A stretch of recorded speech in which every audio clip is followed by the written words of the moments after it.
जय हिंद बच्चों। आपका स्वागत है आपके अपने चैनल सदगुरु क्लासेस में। आज आपको हम इंटरमीडिएट के कक्षा 12 के आव्यूह के विषय के बारे में चर्चा करेंगे। चलिए हम आज स्टार्ट करते हैं आव्यूह को। तो सबसे पहले हम आव्यूह की परिभाषा के बारे में बात करेंगे कि आव्यूह क्या है।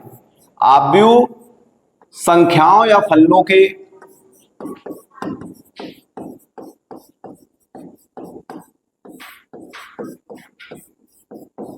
के आयताकार विन्यास को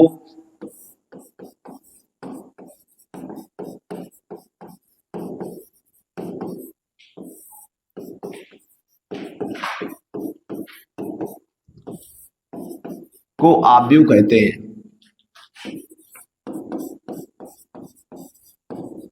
आव्यूह का मतलब है कि अरेंजमेंट करना है, संख्याओं या फलनों का एक आयताकार विन्यास है। इसे हम अंग्रेजी वर्णमाला के बड़े अक्षरों से रिप्रेजेंट करते हैं। हम एक आव्यूह को लेते हैं, जैसे आपने 1 3 5 7 8 9, ये हमने कोई एक आव्यूह लिया। इस आव्यूह में ये हमारे जो ये 1 3 5 7 8 9 जो ये सब है, ये हमारे आव्यूह के मेंबर हैं। ये हमारी जो ये क्षैतिज ऐसी पंक्तियां हमारी क्षैतिज पंक्तियां कहते हैं, तो इनको हम आव्यूह में रो कहते हैं। ये हमारी पहली क्षैतिज है पंक्ति है, तो इसे R1, ये हमारी दूसरी है तो इसे हम R2। और आव्यूह में जो ये आपको कॉलम दिख रहे हैं, इनको हम जो हमारे ऊर्ध्वाधर पंक्तियां होती हैं, इनको हम कॉलम कहते हैं। तो यहां पर हमारी ये पहला कॉलम, इसको C1, यहां पर हमारा दूसरा कॉलम हमारा C2, और ये तीसरा कॉलम क्या है, C3। इस आव्यूह में आप लोग देख रहे हैं कि इसमें कितनी पंक्तियां हैं, इसमें 2 पंक्तियां हैं और 3 क्या है, 3 इसमें स्तंभ है। अब इनको हम इस आव्यूह को हम कोई दूसरा आव्यूह लेते हैं, यहां B बराबर, और उसको लिखते हैं 1 2 3 7 10 11। इस आव्यूह में क्या है, आप देख रहे हैं जो क्षैतिज रेखाएं हैं ये हमारी इसमें 3 हैं, तो ये हमारी R1 हो गया, ये हमारा R2 हो गया, ये हमारा R3 हो गया। ये जो हमारा ऊर्ध्वाधर दिया गया है इनको हम कॉलम बोलते हैं, तो यहां पर C1 हो गया और ये हमारा C2 हो गया। तो इस आव्यूह में कितनी स्तंभ है, इसमें 2 स्तंभ है। पंक्तियां कितनी है, 3 है। तो यहां से हम एक चीज निकाल सकते हैं, आव्यूह का क्रम। आव्यूह का क्रम या कोटि।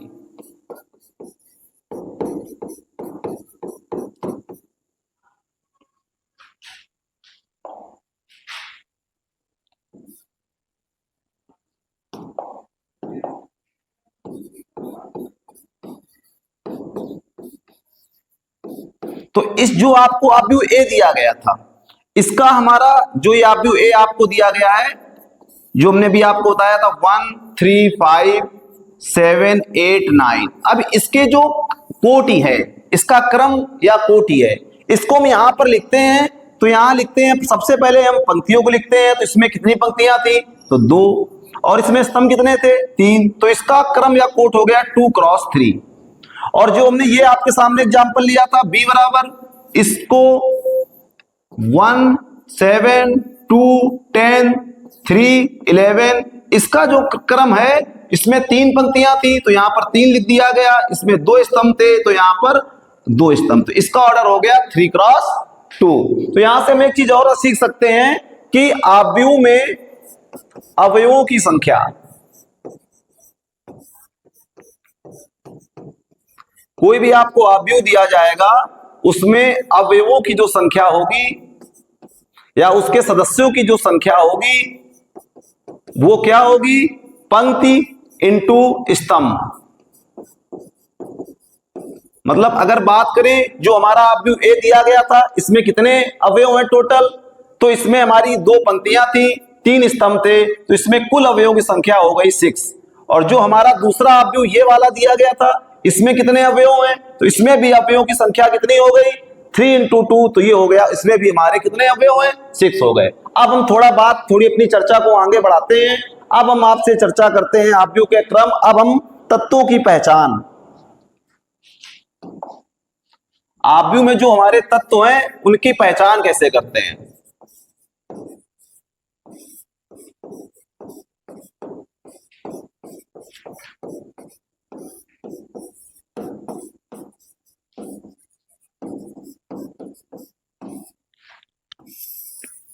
अभी हमने आपके सामने एक एग्जाम्पल के रूप में एक आव्यूह को लेते हैं 1 7 8 5 3 2।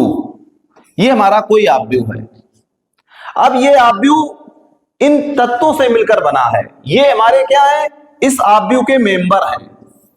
अब ये मेंबर जो हमारा है, ये हमारा मेंबर जो 1 है, ये कहां पर है, हमारा 1 मेंबर पहली पंक्ति में है। इसकी ये R1 है हमारी, ये हमारा R2 है दूसरी पंक्ति है, ये हमारा पहला कॉलम है C1, ये हमारा C2 है, ये हमारा क्या है C3 है। तो ये हमारा 1 है, ये कहां पर बैठा हुआ है, अगर आप देखें तो पहली पंक्ति में बैठा हुआ है और पहले स्तंभ में। तो इसे हम ऐसे रिप्रेजेंट करते हैं A1 1, मतलब सबसे पहले हम पंक्ति को लिखते हैं, फिर हम स्तंभ की पोजीशन को लिखते हैं। तो ये A11, तो A11 की वैल्यू कितनी हो गई 1 है। ये हमारा A12 इसकी पहली पंक्ति में है और हमारे दूसरे स्तंभ में है, तो A12 इसका मान कितना हो गया 7। कोई पूछ देगा A32 की वैल्यू बता दो इस आव्यूह में, तो इस आव्यूह में हमारे पास तीसरी पंक्ति नहीं है, इसलिए इसको लिख देंगे कि ज्ञात करना संभव नहीं है।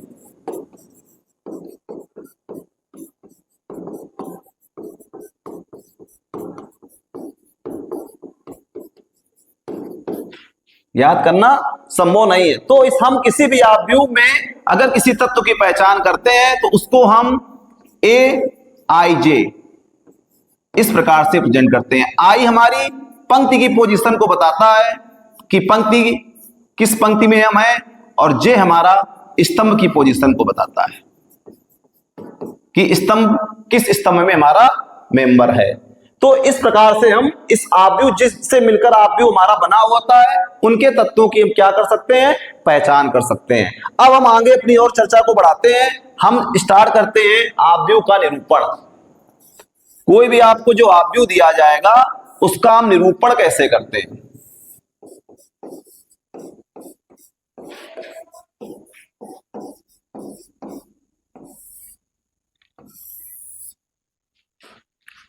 हम मान लेते हैं, माना किसी आव्यूह में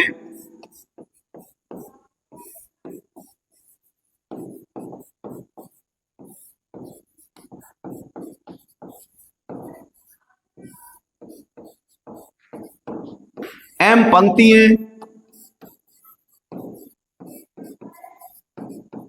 और N स्तंभ है।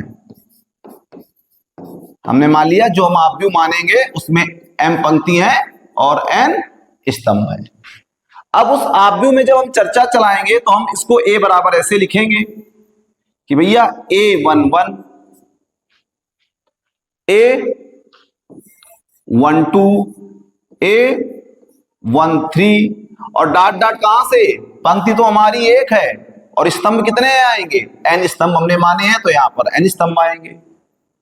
उसी प्रकार से ये आपका आएगा A21 A22 A23 dot dot dot dot A2N।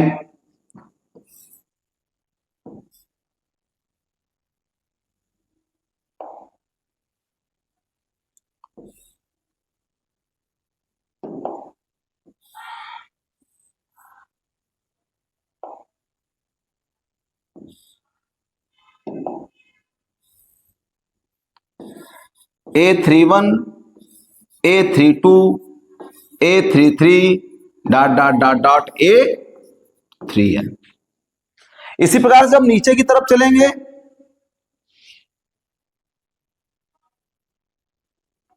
तो हम आगे बढ़ते हैं तो ये हमारा आएगा, इसमें कितनी पंक्तियां आएंगी, M पंक्तियां आएंगी और कौन सा स्तंभ हमारा है, पहला स्तंभ है।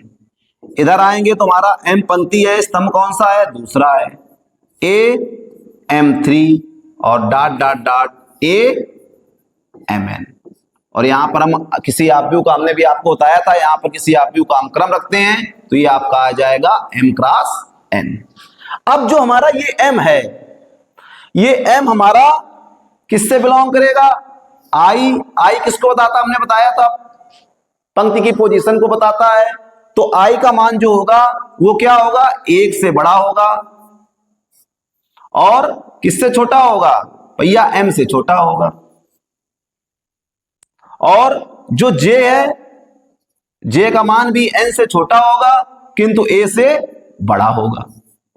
तो इस सारी बात को हम एक शॉर्ट में लिख सकते हैं कि अगर कोई आव्यूह है तो उसे हम a बराबर लिखते हैं aij m क्रॉस n, और जहां पर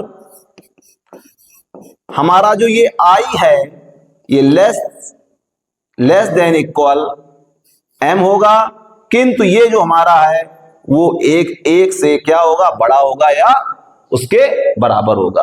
और जो j का मान भी सेम टू एक से बड़ा होगा या उसके बराबर होगा, और किंतु n से मान क्या होगा, छोटा होगा। और जो ये m और n है ये बिलोंग्स टू n है, नेचुरल नंबर से क्या करते हैं, बिलोंग करते हैं।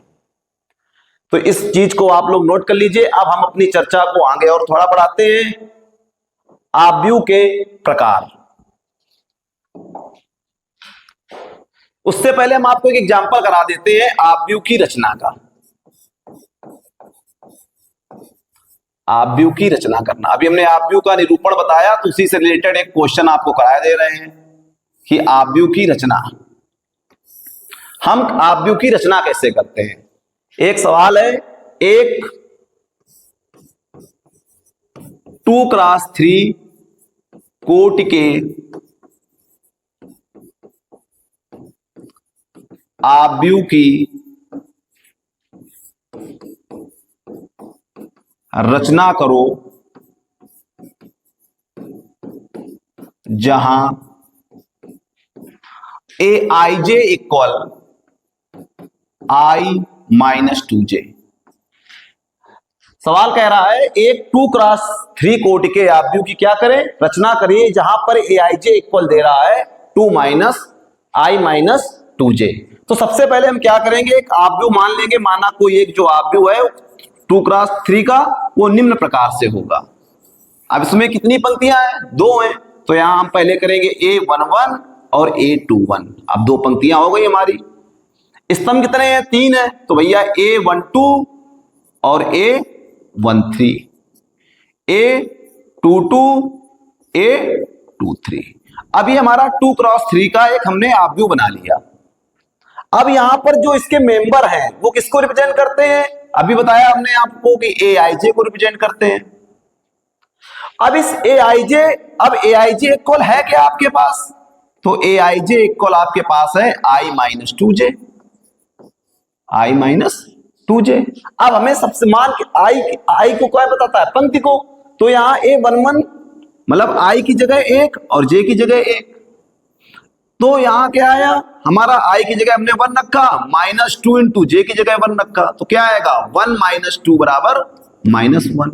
फिर ये जब 1 2 की वैल्यू निकालेंगे तो i की जगह 1 और j की जगह 2 रखेंगे, तो क्या आएगा 1 - 4 इक्वल -3। फिर हम a13 की वैल्यू निकालेंगे तो क्या आएगा 1 - 2 इंटू 3, तो क्या आ जाएगा 1 - 6 इंटू आ गया -5। फिर आप निकालेंगे किसकी, a21 की वैल्यू, तो क्या आ जाएगा 1, i की जगह क्या रखेंगे 2, तो i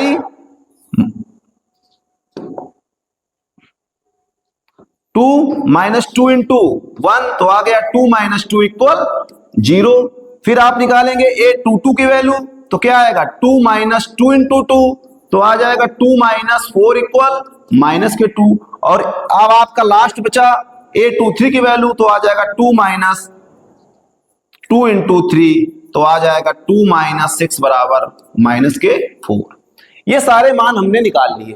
aij हमको दिया गया था, उसकी सहायता से हमने a11 की वैल्यू, a12 की वैल्यू, a13 की वैल्यू, a21 की वैल्यू, a22 की वैल्यू, a23 की वैल्यू निकाल ली। अब इसको यहां पर इसका मान, जो मान हमने निकाले थे इस आव्यूह की, इन सबकी जगह हम रख देंगे। a11 का मान कितना आया था -1, a12 की वैल्यू क्या आई थी -3, a13 का मान कितना आया था -5, a21 का मान कितना आया था 0, और a22 की वैल्यू क्या आई थी -2, और a23 की वैल्यू आई थी -4। तो यहां से हम जो हमने भी आपके आव्यूह को आपको निरूपण बताया था, उस निरूपण की सहायता से हमने एक आपको सवाल करा दिया है कि आप कोई भी सवाल आपको जब आव्यूह की रचना करने दी जाएगी तो उस सवाल को हम कैसे लगाएंगे। अब हम अपने चर्चा को थोड़ा और आगे बढ़ाते हैं और आव्यूह के प्रकार के बारे में चर्चा करते हैं। अब हम पढ़ा रहे हैं आपको आव्यूह के प्रकार।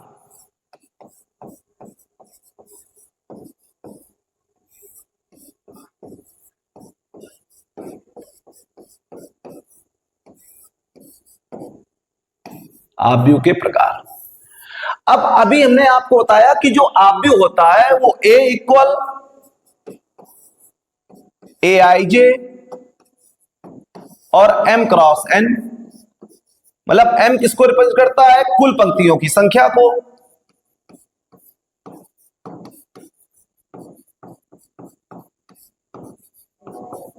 और N किसको बताता है? कुल स्तंभों की संख्या को।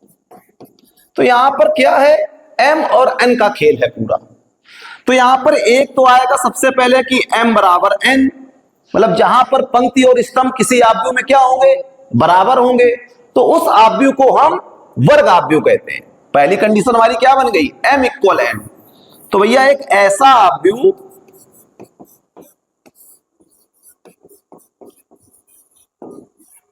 जिसमें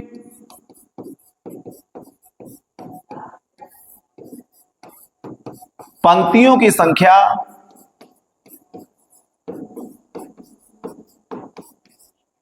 स्तंभों की संख्या के बराबर हो।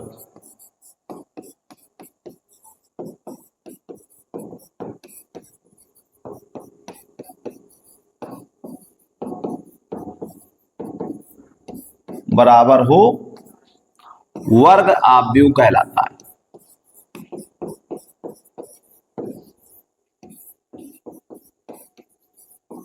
हमने पहली कंडीशन क्या ले ली कि जब भैया M बराबर N हो, M पंक्ति और स्तंभ क्या हो?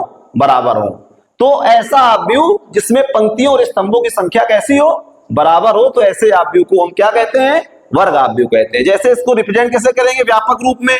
तो A बराबर लिखेंगे AIJ, और M और N कैसे हैं? बराबर हैं, तो लिख देंगे M क्रॉस M, क्योंकि M जो M है वही N है, जो N है वही M है। अब दूसरी कंडीशन हमारे सामने आएगी, M does not equal N, मतलब M और N क्या होंगे? आपस में बराबर नहीं होंगे। तो वहां पर कौन कौन से हमारे पास आव्यूह निकल के आएंगे? तो पहला आव्यूह आता है हमारे पास में स्तंभ आव्यूह।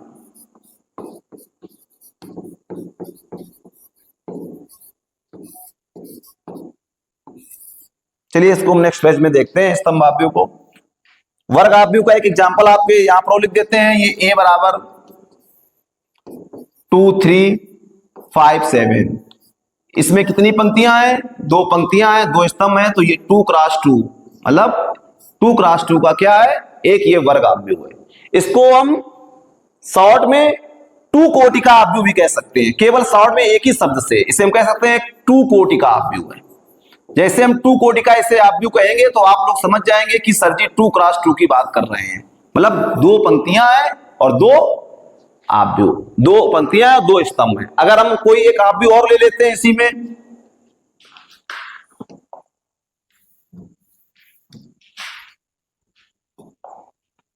B बराबर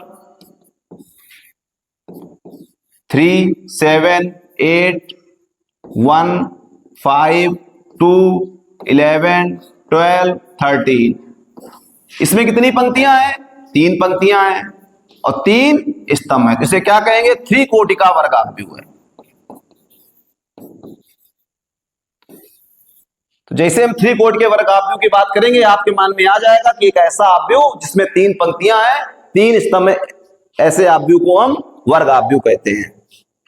अब आगे हमने भी आपको बताया कि जब कंडीशन आपकी बनेगी M does not equal N, M और N बराबर नहीं होंगे,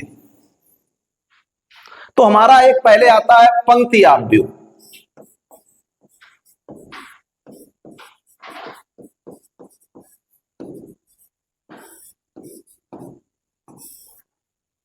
ऐसा अव्यू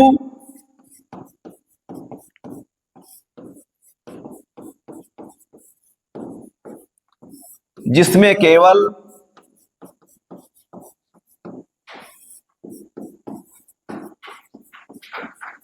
एक पंक्ति हो।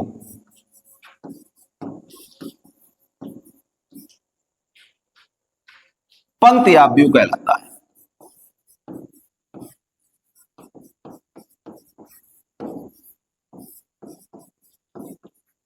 ऐसा अव्यू जिसमें केवल एक पंक्ति हो, पंक्ति अव्यू कहलाता है। ऐसे एग्जाम्पल में a बराबर 1 2 3, इसमें कितनी पंक्तियां हैं?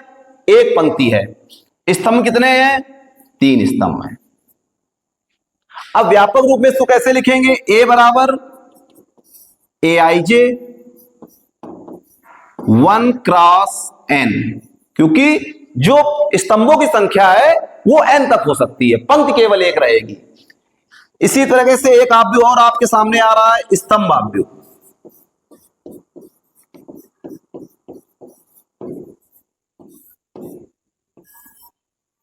ऐसा अव्यू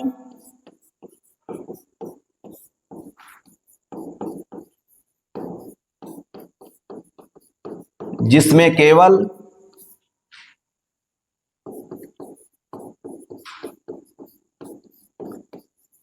एक स्तंभ हो,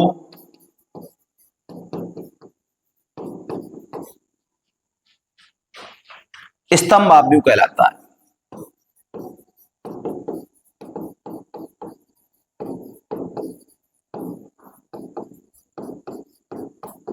एग्जाम्पल के रूप में हमने कोई एग्जाम्पल बी अव्यू ले लिया, 4 3 2।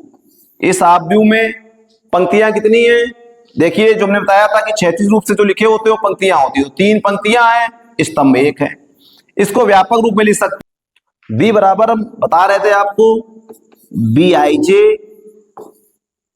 M cross 1। एम पंक्तियां हो सकती हैं, स्तंभ एक ही होगा। ऐसे अव्यू को हम क्या कहते हैं? स्तंभ अव्यू कहते हैं। अब अपनी चर्चा को थोड़ा और आगे बढ़ाते हैं। जो 3 सबसे महत्वपूर्ण आपका है, उससे पहले एक आपको शून्य अव्यू और बता देते हैं। शून्य अव्यू ऐसा अव्यू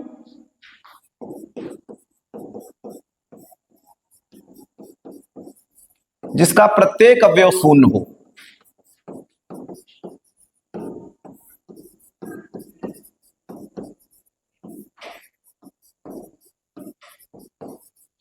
प्रत्येक अवयव शून्य हो, शून्य अव्यू कहलाता है।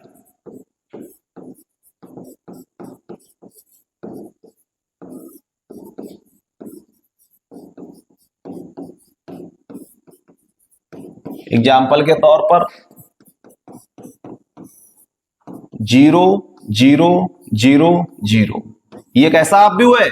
हमारा एक शून्य अव्यू है। चलिए अब अपनी और चर्चा को चलिए अब आप आगे चर्चा करते हैं 3 सबसे महत्वपूर्ण अव्यू के प्रकार में। उसमें एक है आपका विकर्ण अव्यू, इसे डायगोनल मैट्रिक्स बोलते हैं। एक आपका अदिश अव्यू,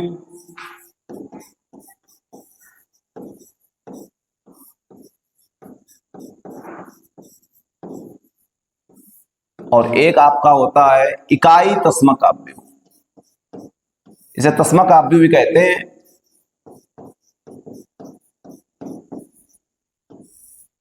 इकाई तस्मक अव्यू।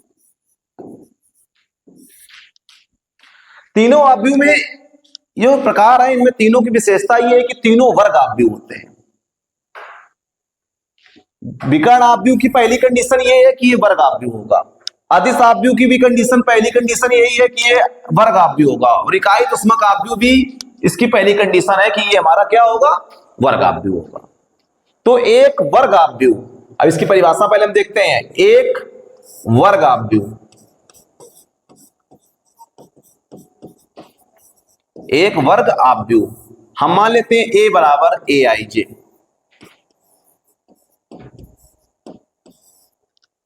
विकर्ण आपव्यूह कहलाता है, विकर्ण आपव्यूह कहलाता है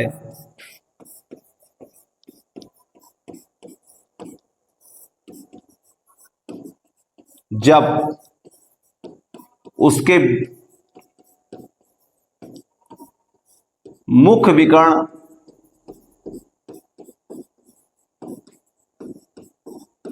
को छोड़कर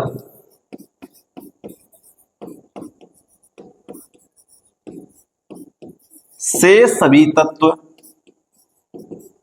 शेष सभी अवयव शून्य होते हैं।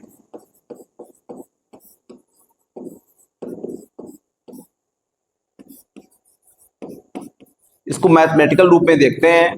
कहने का मतलब कोई आपव्यूह आपका विकर्ण आपव्यूह कहलाएगा 1 0 2 1 0 0 2। इसमें ये डायगोनल है, ये इसका प्रिंसिपल डायगोनल कहलाता है, मुख्य विकर्ण कहलाता है। इसके मुख्य विकर्ण को छोड़कर शेष सभी तत्व क्या है? शून्य है। इसको मैथमेटिकल रूप में ऐसे लिखते हैं, हमने लिख लिया ए बराबर ए I J M cross M, A I J equal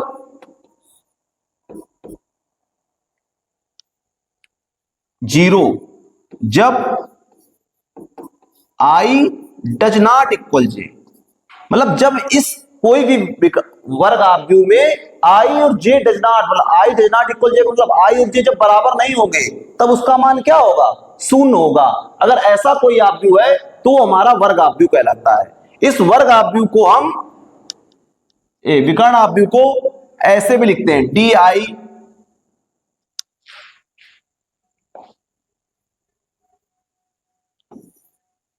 diagonal बोलते हैं इंग्लिश में इसको, तो इसको हम डी आई जी भी लिखते हैं। और हमने लिख लिया कहीं पर 1 2 3, तो आप जान गए कि ये हमारा जो आपव्यूह दिया गया है ये दिया गया है 1 0 0 0 2 0 0 0 3। तो ये हमारा विकर्ण आपव्यूह हो गया। क्या विकर्ण आपव्यूह में सीखे आप? बस सीधे एक ऐसा वर्ग आपव्यूह जहां ए बराबर ए आई जे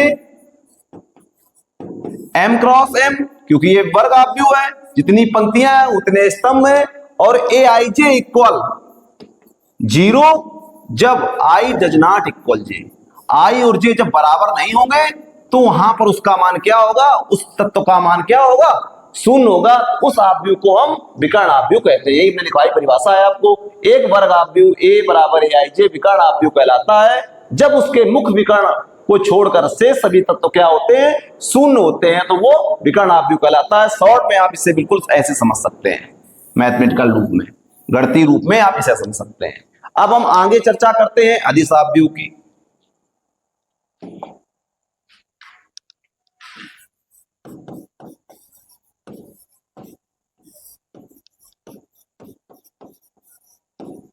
अदिश आपव्यूह में वही है कंडीशन कि एक वर्ग आपव्यूह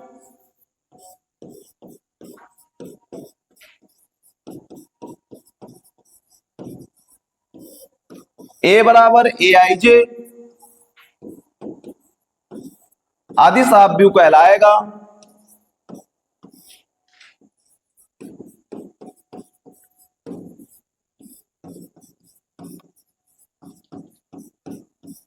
कहलाता है यदि, इसको मैथमेटिकल रूप में देखते हैं, यदि ए बराबर ए आई जे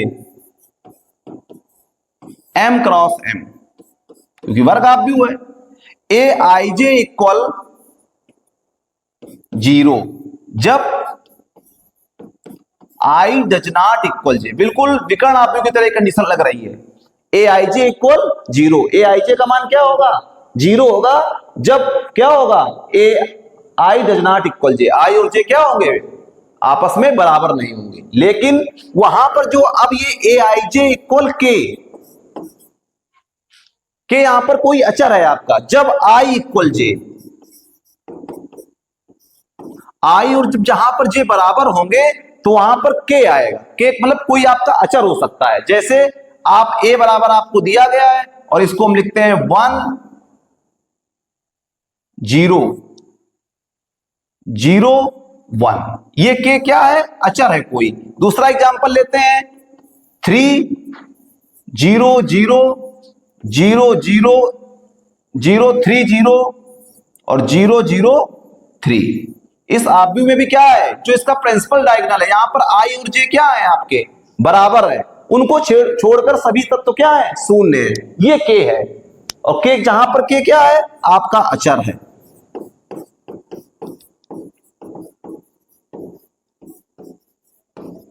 तो ये हो गया आपका अदिश आव्यूह।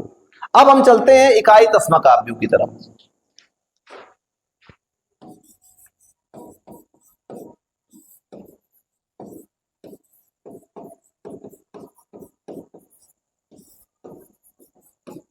इसकी भी कंडीशन वही है कि इकाई तस्मक आव्यूह में क्या होता है भैया, ये इकाई तस्मक जो आव्यूह है ये भी एक क्या होगा, वर्ग आव्यूह होगा। तो एक वर्ग आव्यूह, इसको भी मैथमेटिकल रूप में सीख लें, ए बराबर ए आई जे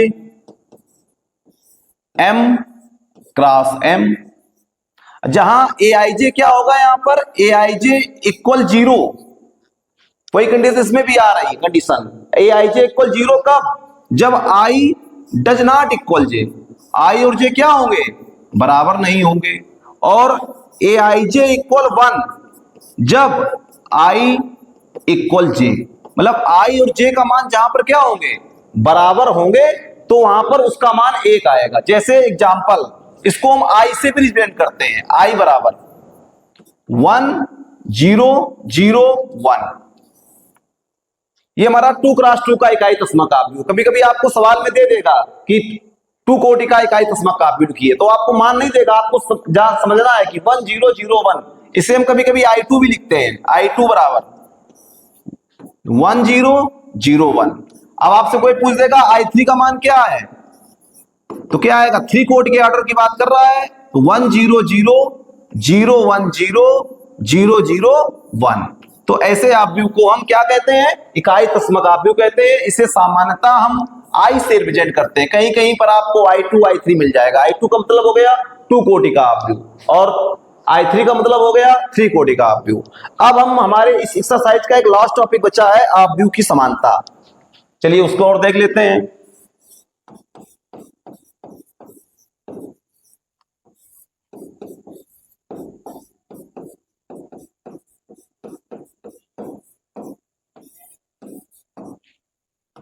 आव्यूह की समानता।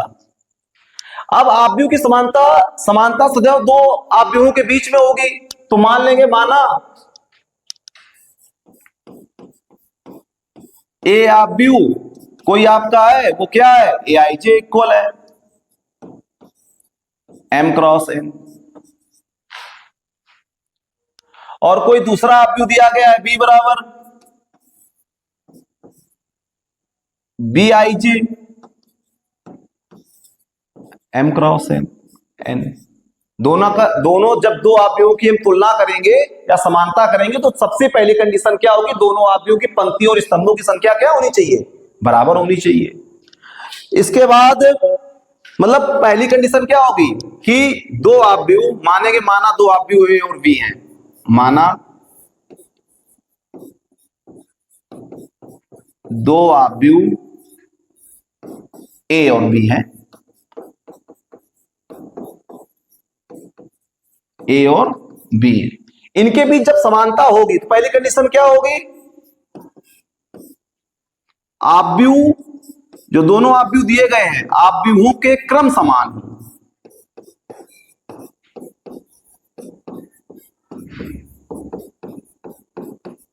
मतलब जब कोई 2 आव्यूह हम लिखेंगे, तो जैसे हम एग्जांपल लिख रहे हैं कि ए बराबर x1 y2, और कोई दूसरे आव्यूह से जब इसकी हम तुलना कराएंगे, तो b बराबर b आव्यूह जो होगा, जो दूसरा आव्यूह होगा, उसका भी ऑर्डर क्या होना चाहिए भैया, 2 क्रॉस 2 का होना चाहिए, क्योंकि ये हमारा आव्यूह कैसा है, 2 क्रॉस 2 का। तो यहां क्या लिखेंगे, 5 6 और यहां 1, यहां पर 2। अब यहां पर भी हमने 1 2 लिखा इस वाली सेकंड स्तंभ में, और यहां पर भी हमने 1 2 लिखा। तो सेकंड चीज क्या आएगी कि उसके संगत अवयव, आव्यूह ए के संगत अवयव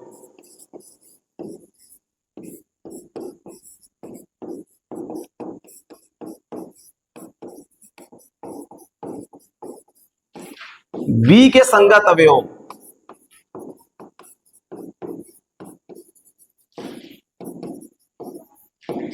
के बराबर होते हैं।